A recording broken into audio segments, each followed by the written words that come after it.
it's not something I'm going to be able to do. And why should I try? I'm really good at what I do. Why shouldn't I just find somebody else who's just as good at what they do and trust them, as opposed to me trying to spread myself too thin and becoming a jack of all trades and ending up becoming a master of none?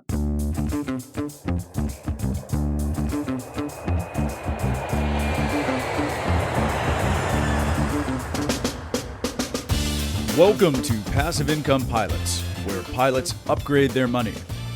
This is the definitive source for personal finance and investment tactics for aviators. We interview world-renowned experts and share these lessons with the flying community.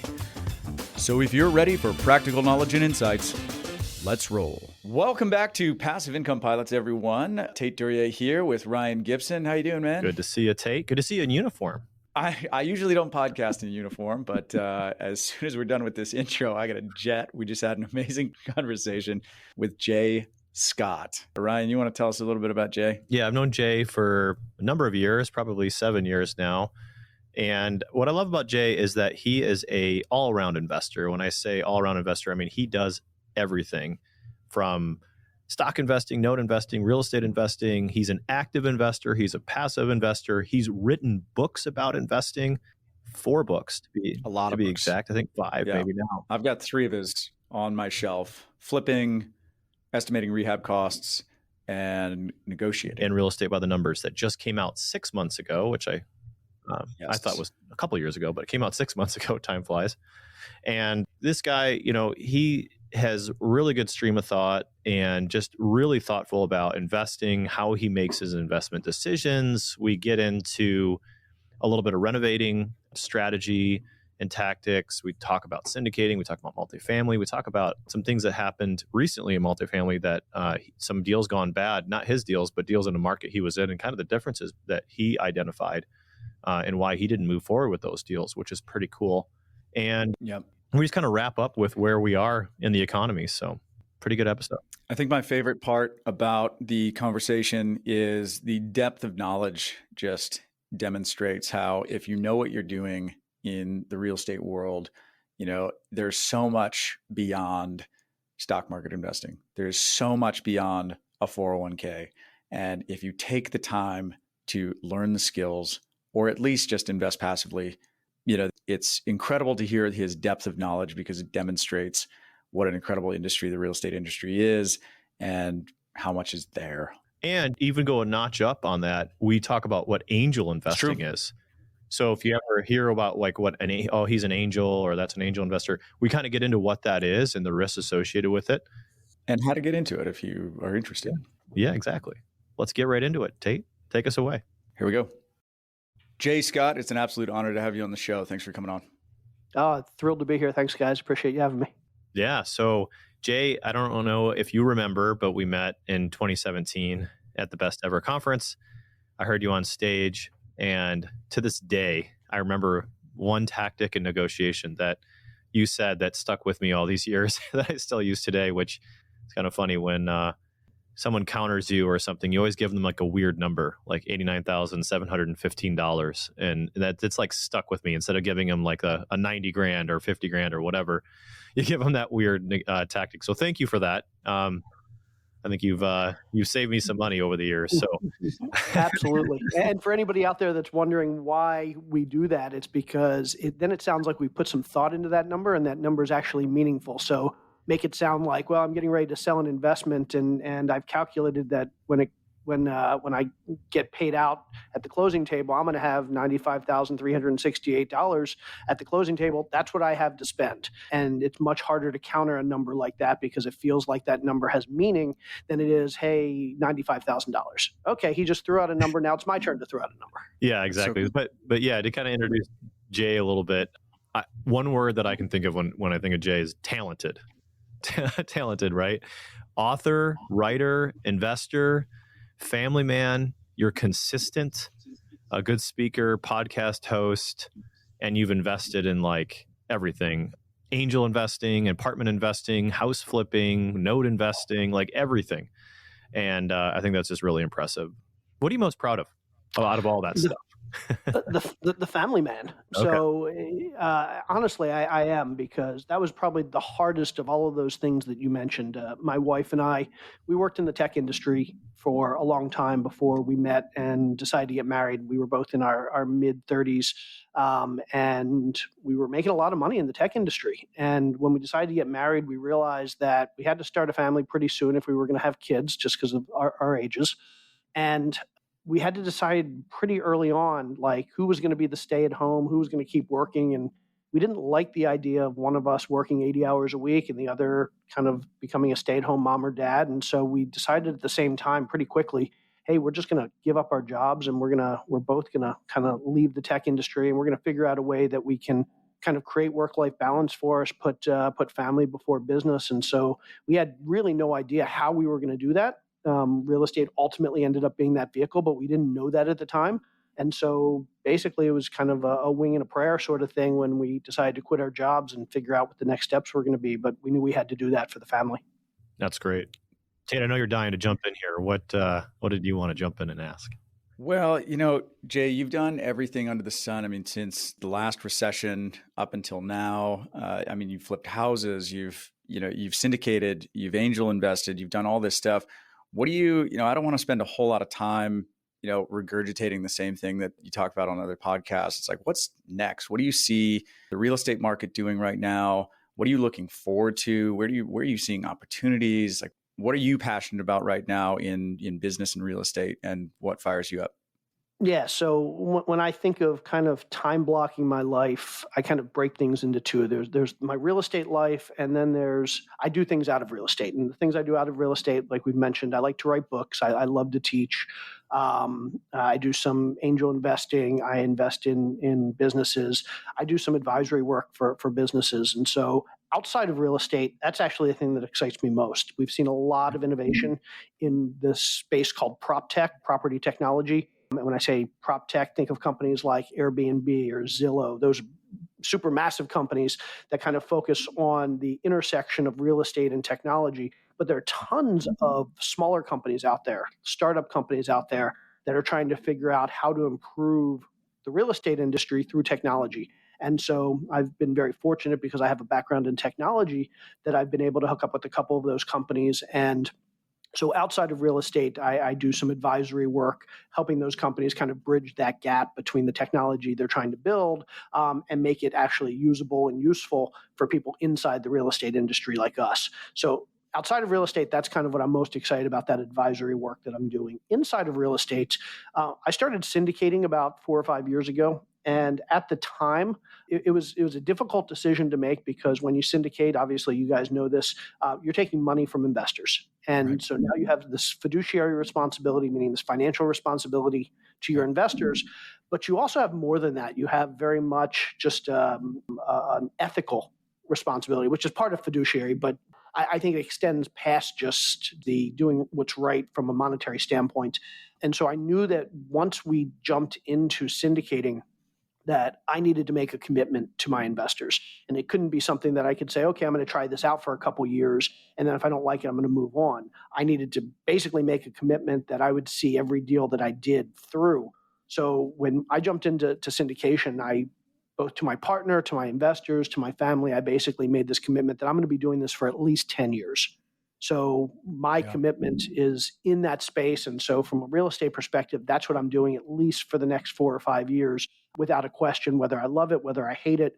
It's what I've committed to doing to my partner and to my investors. And so that's kind of where my focus is going to be for the next several years. Now, in terms of asset classes, we may expand a little bit. So right now we're mostly focused in value add multifamily, meaning multifamily that exists that is underperforming or distressed. We've thought about doing some ground up development in multifamily. We've thought about moving into some other areas, considered self-storage. We've considered RV parks. We've considered industrial. Nothing right now that at this point in the economic cycle we're chomping at the bit to start doing. But over the next couple of years, I can see us expanding a little bit more. Yeah. And what? Oh, go ahead, Tate. Well, I was just going to say, you mentioned the economic cycle. First, I've got 2 questions there. First, why multifamily when you first started the syndication business, and when you say economic cycle right now, where do you see us in that economic cycle? Where do you see us going in the next 12 to 24 months? Yeah. So the reason actually I liked multifamily is because when I started thinking about multifamily 2017, 2018, it was right when I started to believe that we were heading towards a recession. We'd been about 10 years out from 2008, the worst part of 2008. And so there was a lot of reason to believe heading into like 2019, 2020 that we were going to see a recession. Obviously, COVID came, we saw a very short recession, and everything kind of changed, and nobody was right about what was going to happen. But at the time, I thought we were heading into a recession, and multifamily is where I wanted to be. And I'm not saying it's the only place. I know you guys are in self-storage, which is another great recession-resistant asset class. But multifamily is another great recession-resistant asset class. Typically speaking, while housing values can go up or down because they're based on comps, they're based on what your neighbor thinks their house sells for, what somebody who buys your neighbor's house thinks the house is worth. Prices basically fluctuate through sentiment. And so being in the single family space during a recession, a lot of what drives recession is sentiment. People think the economy is getting worse, so they start acting in ways that makes the economy get worse, and values change. And for many parts of the country during a recession, we're going to see real estate prices either flatten or go down. So that's the single family world. In the commercial world, values aren't based on sentiment. Values are based on income. And as long as incomes aren't dropping, values typically don't drop. Obviously, there's this multiplier we call a cap rate, which has an impact as well. But for the most part, if incomes are continuing to go up, values are going to continue to go up or at least stay steady. And so if you look at the history of rents in this country, what you see is something very different than the history of housing values. Basically, with the exception of about 3 or 4 months in 2008, where we saw a flattening of rents, and I guess we should talk about the fact over the last couple months, we've seen a flattening and even a small decrease in rents. With those two exceptions, over the last 120 years, rents have only gone in one direction. Rents only go up because rents typically are highly correlated to inflation, and inflation just goes in one direction. So commercial real estate tends to be highly recession resistant as long as occupancies stay up, as long as people are paying for that space, because rents tend to go up. And if rents go up again, income goes up and values go up. And so I wanted to be in commercial real estate. That's where I started. Then I looked at the different specific asset classes within commercial real estate, and there are 10, 15, 20 of them, depending on how you want to slice it. And looking at the historical data, what I found was multifamily tended to be one of the most recession-resistant asset classes. It tended to be the most consistent asset class over the last 50 or 60 years. In fact, if you look from what we call risk-adjusted return basis, meaning the returns relative to the risk in the asset class, basically the peaks and the valleys that we see, multifamily real estate tends to be the single best asset class on the planet. Now, again, there are some other asset classes that are great during a recession. Self-storage tends to be really good during a recession. Mobile home parks tend to be really good during a recession. But when you're on that kind of the edge of the recession, you don't know if things are getting better, things are getting worse. Multifamily just seemed to be a great place to be. So that's where I went. That's such a good answer, because I think that, for our listener base, we're a bunch of airline pilots, military pilots with varying degrees of real estate experience. A lot of people don't have a ton of it. And, the idea of investing into a recession can be scary. And, if you've studied the real estate market, you've studied history and how valuations work, it's really not the case. CRE, commercial real estate, is one of the best ways to decouple yourself from market cycles. So I just love that. Ryan, I know you're dying to get in here too. What do you got? Oh, I have lots of questions.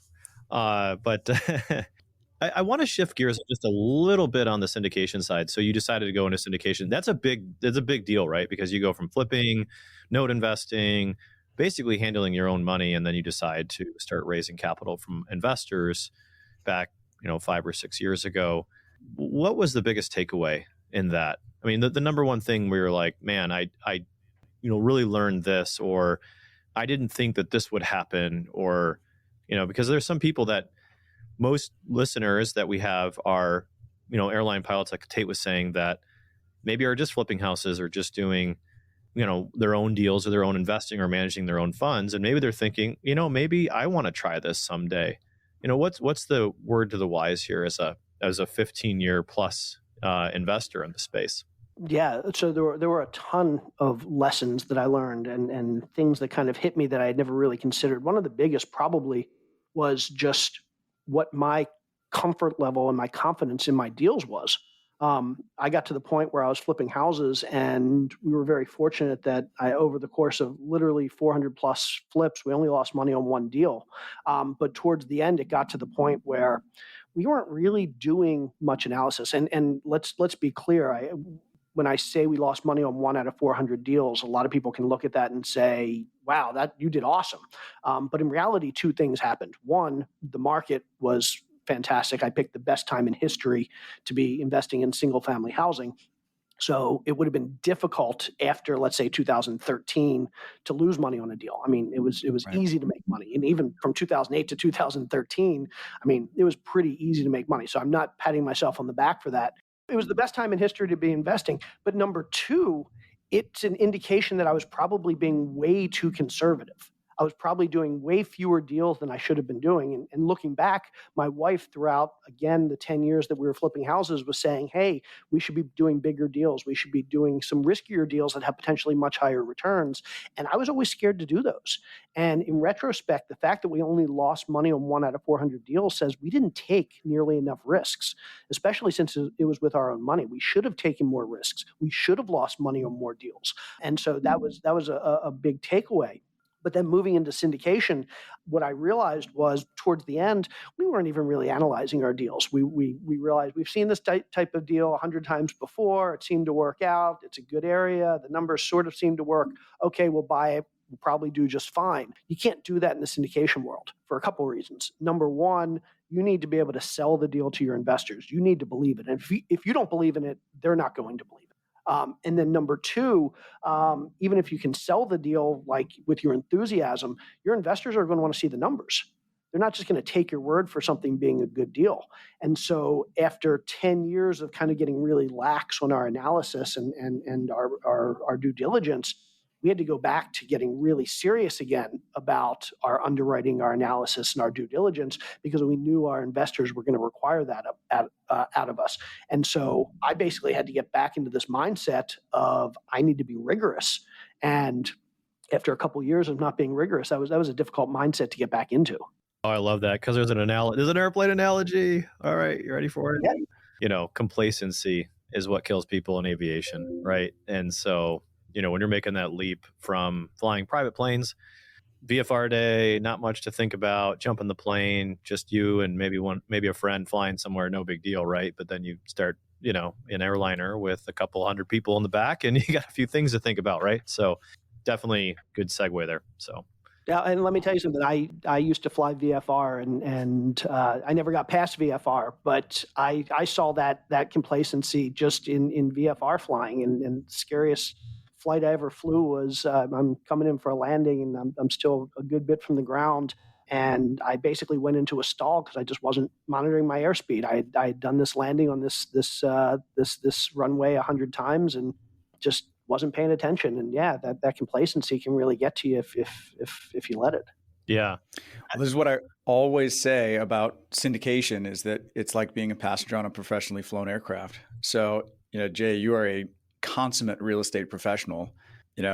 As an airline pilot, I'm really good at flying airplanes. And I realized that in my career path, I wanted to be a passive real estate investor, because I was not going to be able to put in the time, the decades of work, and the study that it takes to get to a large operator. And it was like, you know what? I'm happy being a passenger in the back on the real estate deals. Yeah, but at the same time, I mean, we're talking about that analogy of being the operator, and as an airline pilot, that's what you are. You go from exactly what Ryan just said. Yep. You're the person flying yourself, and if you crash and burn, you're putting your life at risk. But when you become an airline pilot, it's just like becoming a syndicator. Obviously, it's a lot bigger than becoming a syndicator. But from the analogy standpoint, you've now put other people's financial lives or literal lives into your hands. And so that's a big decision. It's a big leap, and it changes your perspective. I love that. I don't think that gets talked about enough. There's been this Wall Street Journal article that's been circulating we can talk about that on another show. But, I think that people jump into the syndication world and start raising money from private investors without really understanding the gravity of that. And so that's great. No, actually, Tait, I want to know Jay's opinion of that article. Jay, I'm sure you're familiar with the Wall Street Journal article that last week spoke about a syndicator that went belly up. I'm just explaining for the listeners here. If you haven't seen it, just a quick search on Houston multifamily will probably get you going on that. What are your thoughts on that? Dallas, I think. No, it was Houston. It was Houston. Yeah. So a couple of the properties were actually pretty close to properties that we own in Houston, and so we've been following that story for probably 6 weeks now since it originally happened. And yeah, it was a syndicator who was affiliated with one of the big gurus in the space. I'm guessing anybody that's familiar with multifamily knows this guru, but though I won't say his name. And he acquired a lot of properties over a relatively short period of time. And he didn't have a very good management team in place. He didn't have a good property management company in place. He tended to buy properties that were, when we say underperforming, they were underperforming for reasons that you can't necessarily control. It wasn't stuff that you could go in and easily fix. He bought in bad locations. He bought in areas that were highly crime-ridden. He overpaid. We looked at actually a couple of the deals that he purchased. So it was 4 properties that went into foreclosure. We had run the numbers on a couple of those, and he significantly overpaid. And then at the end of the day, he basically took his investors for granted. He tried to do a capital call about a month before the foreclosure. And luckily, the foreclosure went through before the capital call did, but his investors may have lost a whole lot more money than they did had they done the capital call. Yeah, and just to put a finer point on how bad of a deal this was, he got in at about 80% loan to cost. So, and it was less than highly leveraged for anybody. It was highly leveraged. And then the bank, after taking back the 4 properties, resold them, and they lost another 12%. So basically, between the purchase and the bank selling off these properties, the value dropped 30-some%. Again, I'm in Houston. I'm in these markets. Values in Houston have not dropped 30-some% between 2021 when he bought these deals and when they were sold a couple weeks ago. Values may have dropped 20% in that time just due to cap rate expansion.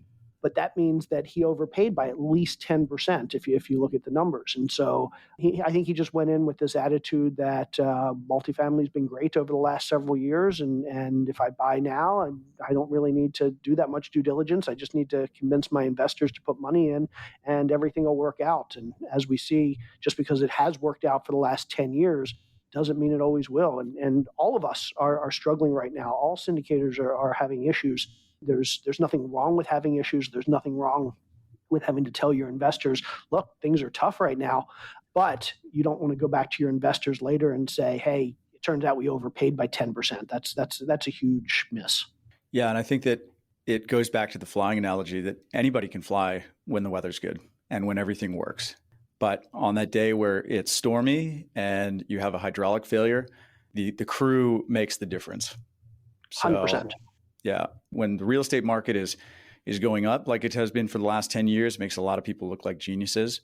But a lot of what we do is uncover track record and unearth track record to see what's really happening under the hood.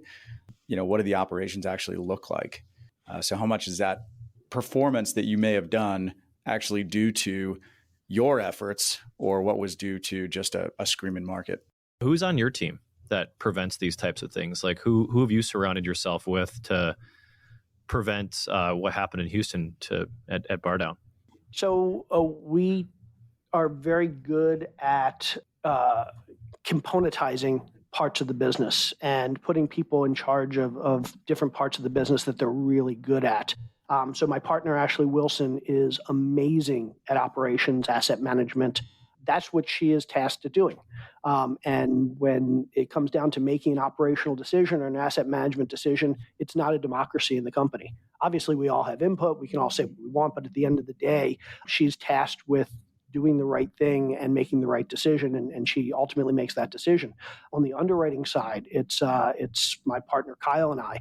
and we basically make all the underwriting decisions. And we're both very conservative, and it drives Ashley nuts. We say no to a lot of deals that she would probably jump on in a heartbeat because she's a little bit more aggressive than we are. But at the end of the day, she recognizes that that's our part of the business, the underwriting and the due diligence. And so if we say no, it's a no, and she's not going to argue that. And so what we've gotten really good at is figuring out who the right decision maker is and ensuring that they have the authority and the birth to be able to make those decisions without question at the end of the day. And so for us, we have a relatively small team, 4 partners. Ashley and I are kind of the 2 main partners. Then we have 2 kind of board of director type partners, folks that keep us accountable, make sure that we're doing the right thing for our investors, doing the right thing for the long-term growth of the company. So it's the 4 of us, and then we have 4 or 5 other employees. I'm going to steal Ryan's question here and ask, have you ever invested passively with other operators? Often. So I have right now, I was either 13 or 14 LP investments right now. And that's in the real estate space. And so I also invest obviously outside of real estate in the business space. But yeah, in the real estate space I do. And I do it because I recognize that, one, I love real estate. I know real estate well. I think it's a great vehicle to build wealth. But at the same time, even though we invest a good bit in our own deals, we're not diversified. I mean, I own multifamily in 3 cities. And the cities are probably pretty highly correlated in terms of risks. If something were to happen to the market, and the market were going to drop, they would probably drop in all 3 of those cities. So I invest as an LP for that diversification. So I invest with other operators. I invest in other asset classes. I invest in other locations, other markets. I invest in other exit strategies. So we do a lot of value add, and so we diversify across new construction and stabilized properties in other types of deals, and then we diversify across different types of risks.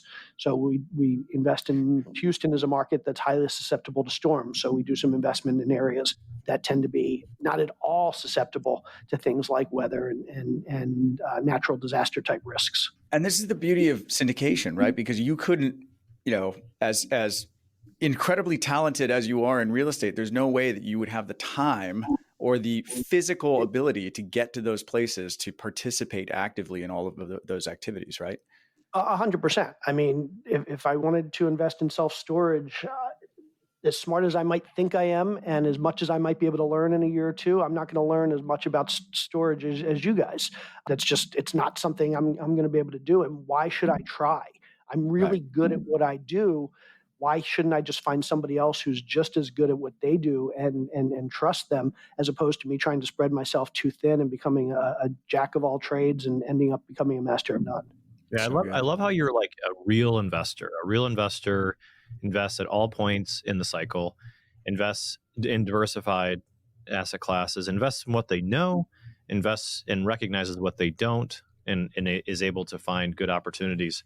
I wanted to kind of switch gears a little bit about angel investing, because I know that we talk a lot about real estate investing, and sometimes a new investor might think that real estate investing is risky, which it is. But if you really want to get risky, you do angel investing. I like to hang out in the community of Seattle. I go to some angel investing meetups, and we're talking 50x, 100x your money versus 2x your money in real estate over 5. And you look at real estate and might think, wow, it's really risky. We're buying this self-storage or apartment or whatever it might be. But you're investing in companies and sort of ideas that have a tendency to fail, but if they hit big. I really want to pull on this thread. What are your thoughts on that, angel investing? Yeah. So before I do that, let me go back to real estate, because I think it's very applicable and it's interesting to think about the differences in real estate. One of the reasons I love real estate is because the economic cycle, as long as you're really good at avoiding those catastrophic type risks, there's not a lot of risk in real estate. I'm not going to say there's none. I mean, obviously, people lose properties all the time, but it's relatively low. And the reason for that is because a typical real estate investment is designed to be 3, 5, 7, 10, 12 years. A typical recession is going to last 6 to 18 months. Even the Great Recession of 2008, we were at about 18 to 24 months. So when you have an investment that is structured to last for 5 or 10 years, you can withstand. In fact, you should be able to withstand, because we have a recession historically every 5 or 6 years. You should expect to have to withstand a recession during that period of time. So as long as you're cash flowing well, as long as you're generating more cash than you're spending, you can withstand those negative periods. So maybe it's a expected 5-year hold and you get towards 5 years and you hit a recession. What do? You hold another 2 or 3 or 5 years. Presumably you're making cash flow, so it's not a big deal. It just lengthens the time of the investment. And it's one of the reasons why I tell people now's a great time to invest in real estate, because while the market sucks right now, in 5 years, it's most likely going to be a really good market, and that's when you're planning to sell. So that's real estate. In the angel investing world, in the business world, typically when you're investing in these startup companies, they don't have cash flow. They're all expenses at this point. And the money that they have to spend on those expenses is being raised through their angel investors or their venture capitalists. They don't have any natural income coming in. And so they have what's called a runway. In real estate, as long as you're generating more every month than what you're spending, you can hold the property for 100 years and you're not going to run out of money. But in the business world, you have this thing called a runway, which is if you have $1 million and you're spending $100,000 a month negative, then you've got 10 months before you run out of money. And every company knows what their runway is. They know how much time they have before they run out of money. And they have 2 choices before they run out of money. They either need to raise more money or they need to get profitable. And typically getting profitable takes several years, if that. I mean, a lot of companies can go decades without being profitable because they're continuing to grow. So the exit strategy, or the short-term exit strategy for a lot of these companies, is to raise more money for that next runway. And so when we get into a time like now where the market is kind of softening and people are not really looking to invest, now's the worst time to be raising money. So there are a lot of startup companies out there that have a great product, a great plan, a great team, but they don't have enough runway. And when they run out of money, they're not going to be able to raise more money. And it's not like that great plan or great team or great product is going to keep them afloat. The only thing that's going to keep them afloat is to be able to raise more money, and there's not going to be enough money out there. And so that's where the risk is with a lot of these businesses. Again, you can align yourself with the best teams, the best products, the best plans, but if they don't have enough money to get them to where they need to go, they're going to go out of business. And a lot of great companies go out of business just because they run out of money and the economy is at a point where they just can't raise more. The risks and the opportunities, right? Absolutely. Yeah. I mean, that's the other thing. Typically, if you get in at that early stage before they're generating any income, like you said, we're not talking about getting a 2x return in 5 years, which in real estate is great. You're getting your 20% average annual returns. Everybody's happy. Nobody's happy with a 2x return in the business world. Few people are happy with the 10x return. You're looking for that 100, that 500, even 1,000 time return for some companies. And that's what you're betting on, because you're going to lose money on 50 or 60% of your bets. Your goal is to break even on 20 or 30 or 40% of your bets, so that 10 or 20% of your bets you're going to make your 10 or 50 or 100 or 500 times return. Man, when you started talking about angel investing, you lit up. Like you love this stuff. I think that's so cool. You're very I do. Yeah. I do because it's so much more qualitative than real estate, which is quantitative. Right. You can stick an underwriting in front of me, and I can pretty much tell you whether a good group is going to be able to execute on that plan. A decent group is going to be able to execute on that plan. In the business world, you can stick the worst product in front of me, and I know that a great operator, a great CEO, a great team is going to be successful because they'll figure out how to pivot on that product. They'll get rid of the product and they'll find a new product, or they'll figure out an audience or a market for that product. So in real estate, it really boils down to you need the right product and a good team. In the business world, if you have a great team, nothing else matters. Yeah. So I wasn't going to ask this question for real estate, the whole how you got into it, but I'm going to ask you for this. How did you get into angel investing, and how do you suggest other people might explore it? Wow. I'm trying to think back to my first angel investment.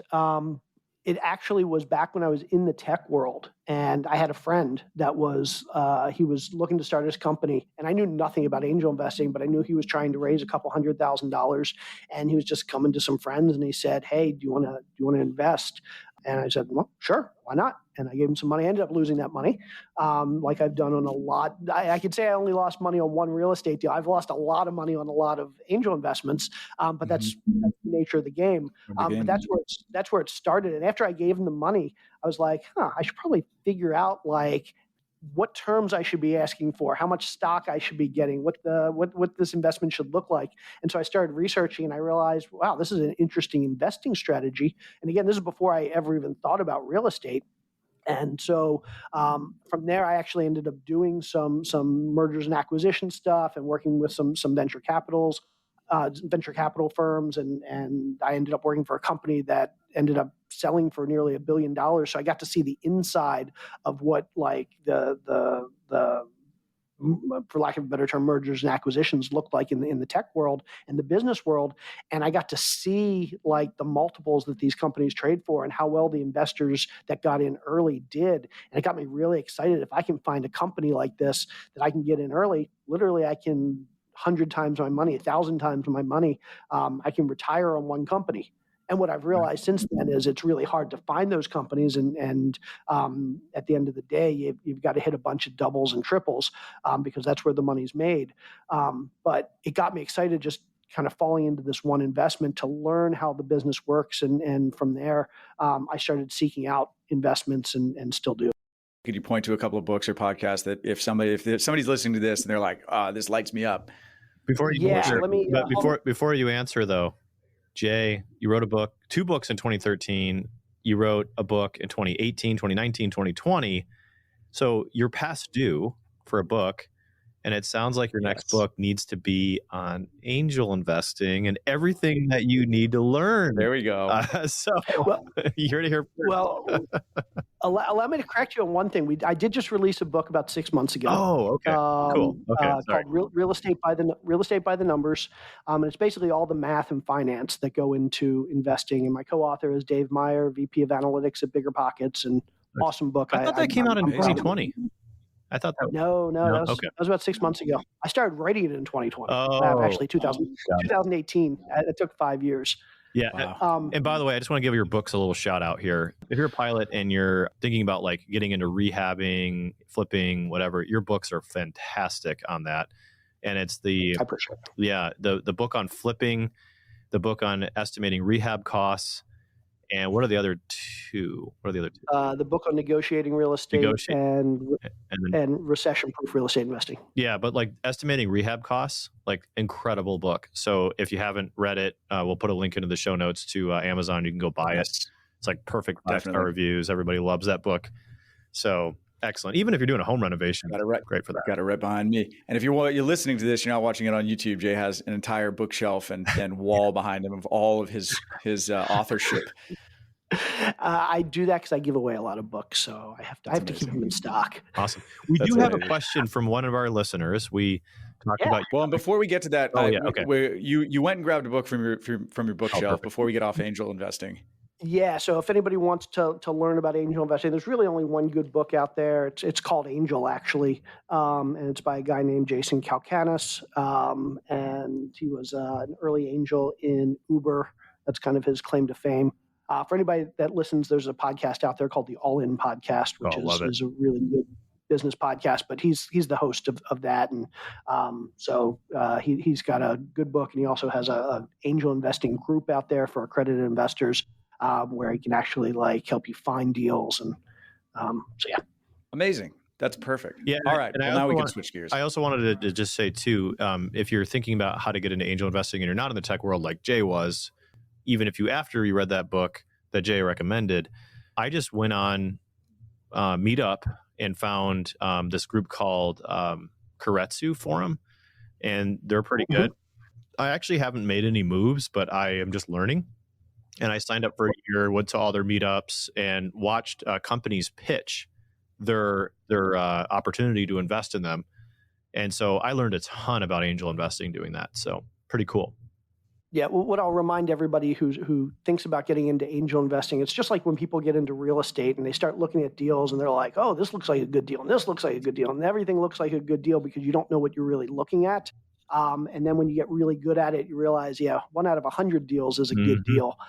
It's the same thing in angel investing. You're going to talk to some founders who are going to be really good at convincing you that they've got the next best thing and they're the greatest thing since sliced bread and they've got the best team and they've got the best product and all that. And what you're going to realize after a couple of years of doing it is that, it's pretty much the same. 1 out of 100 is going to be good. And the hard part is going to be figuring out what that 1 out of 100 is. And that's the riskiest money you can invest. So if you're like just getting into investing, I mean, I'm not giving financial advice, but that is you're going off the deep end. Like if you're angel investing, like you are doing the most risk you can possibly take in a deal. So just FYI, biggest reward, biggest risk.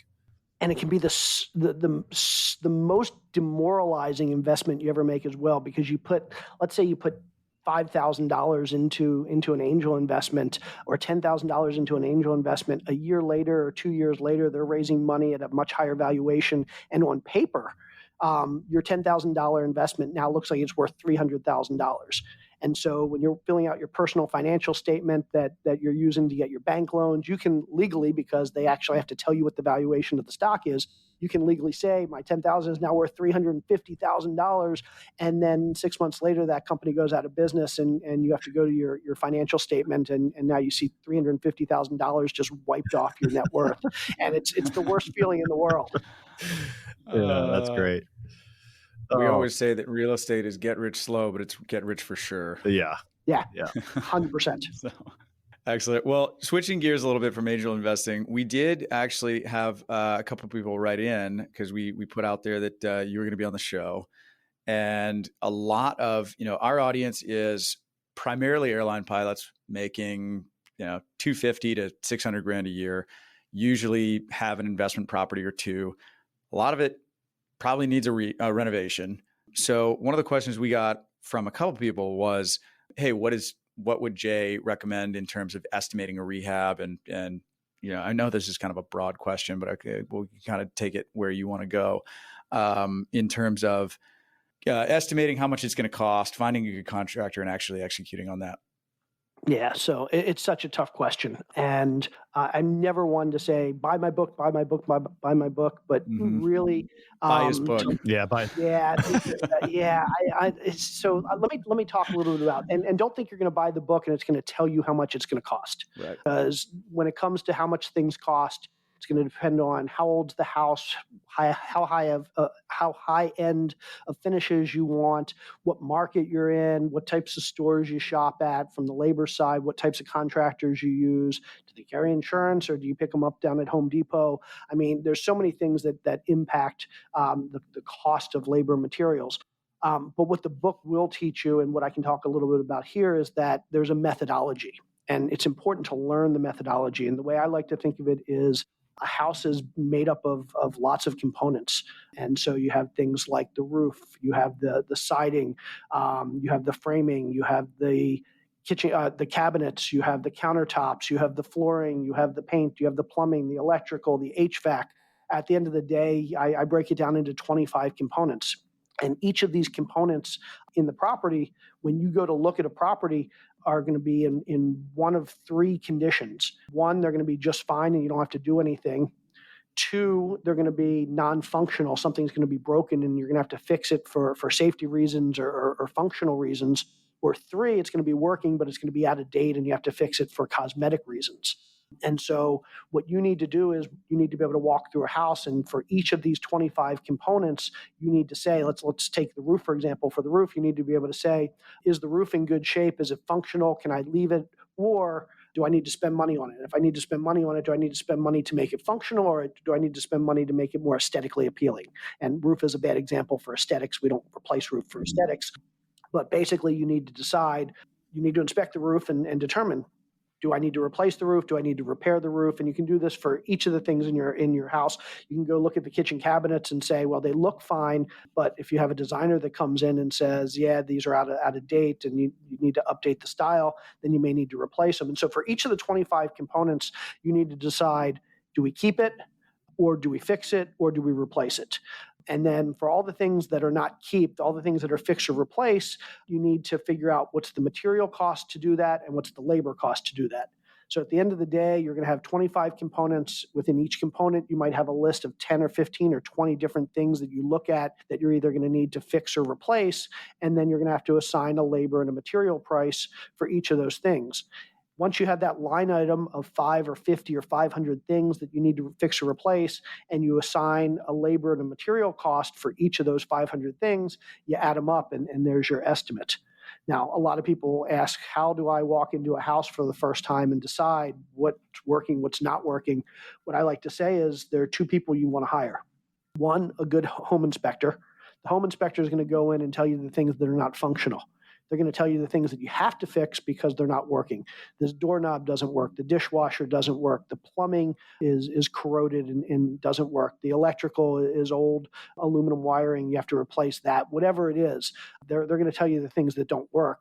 And then secondarily, you want to bring in a designer, somebody that knows. It could be a real estate agent that knows a little bit of design. It could be a stager. It could be an actual designer. But somebody who can come in and tell you, I don't care if it's working or not, but that paint color is horrendous and those kitchen countertops are out of style. That pink toilet needs to go. You need to replace the light fixtures. Basically, all the things that are aesthetically unpleasing that need to be replaced.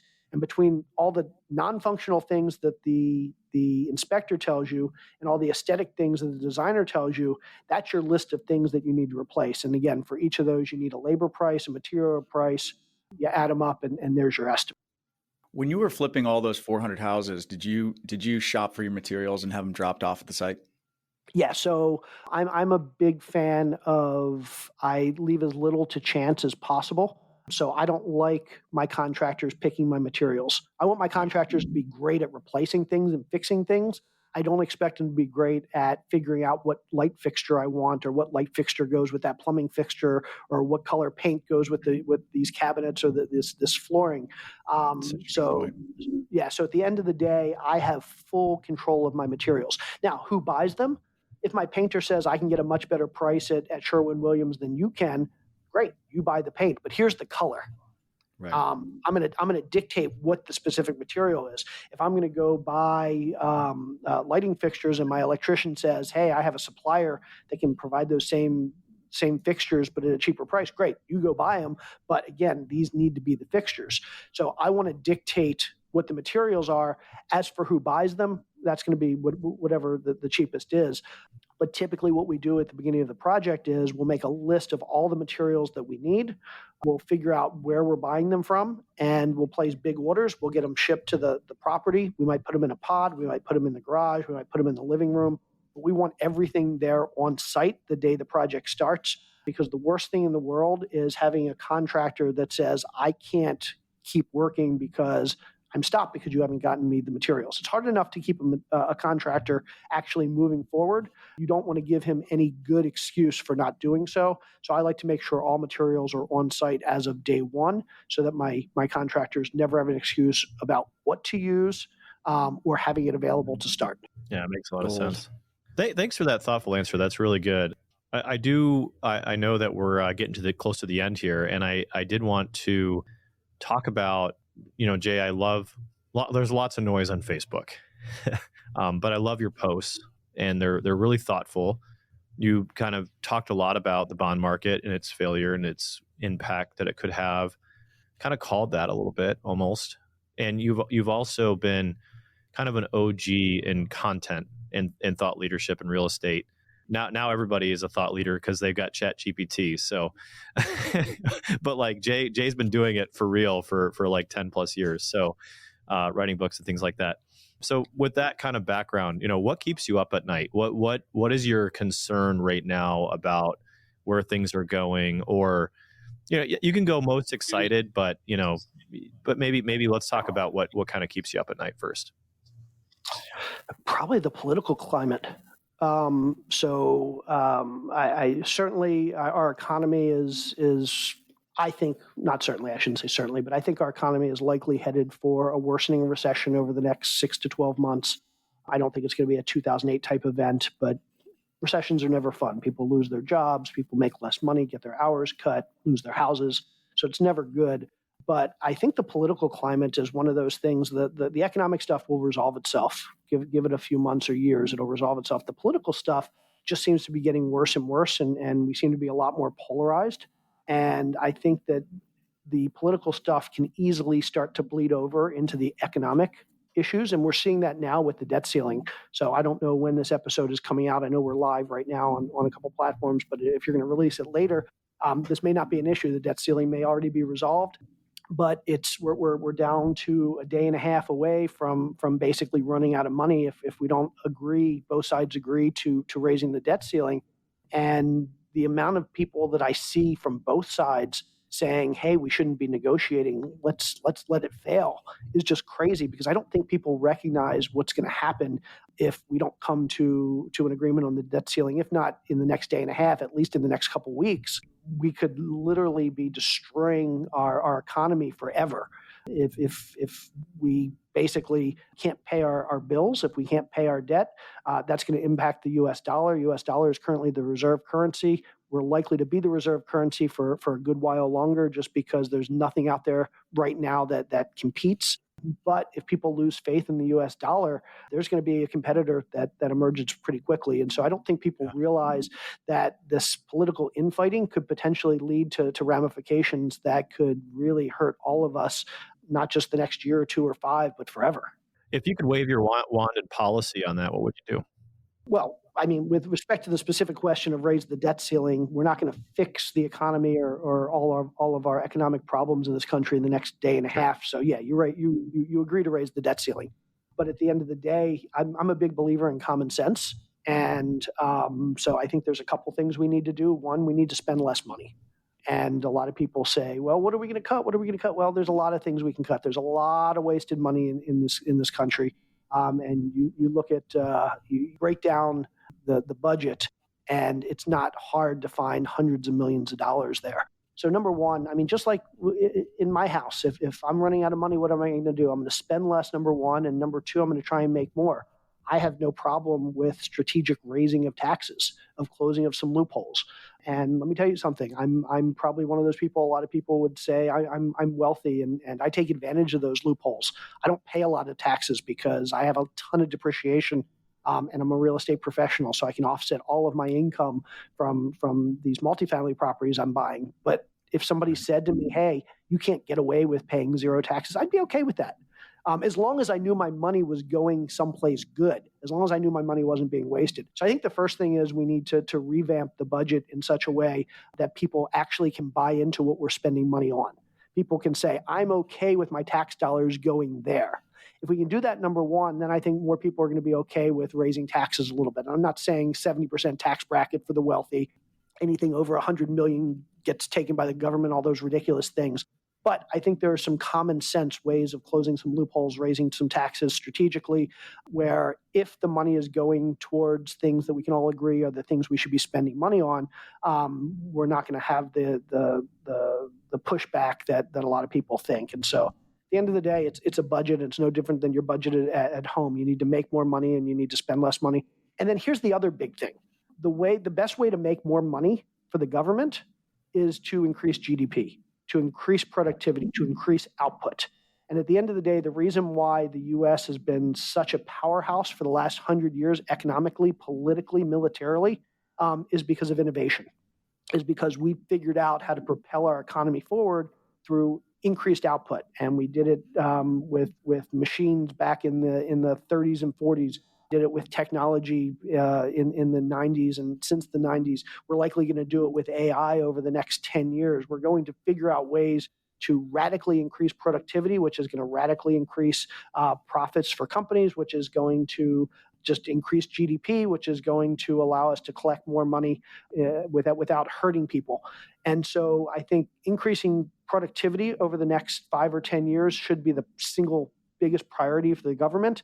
How do you do that? You encourage education, you encourage businesses, and that's where we get into that kind of push and pull between raising taxes but still encouraging businesses to operate. But I think we should be doing everything we can to really foster this idea of innovation and productivity, because that's how you get out of these long-term economic spirals and debt spirals. No, I love it. Definitely. Jay Scott, when are you going to run for mayor? Congress. Congress. I think Congress. Senator. That's a very, that's a good senator kind of name, Jay Scott. I like it. I'm way too independent and middle of the road. Nobody. No, we need more people like that. I agree, but unfortunately, too many people don't. All right. Well, Jay, I would hate to have to associate my name with either party. Yeah, I know exactly. That's Seriously, fair. because we're keeping a lot of people on the sidelines. Well, Yep. Jay, we really appreciate you coming on and sharing with our listeners all the great things and continuing to just add tremendous amount of value to me personally and the real estate community and the investing community. Very well Do said. we have ways people can get in touch with you or learn more about you or kind of just do research on things? Yeah, easiest way, www.connectwithjayscott.com, and that's my link tree, and it'll link out my emails there, and my websites are there, and anything you want to find out is there. Okay, just the letter J, Excellent. right? No AY. I registered both, so J or it is the letter J, but if you put JAY, you'll still get it. You're a tech guy. You thought through it all. I love it. Well, thanks, Jay, for coming on, and thanks for tuning in, everybody. We'll catch you on the next episode. Catch you on the next one. Thanks again, Jay.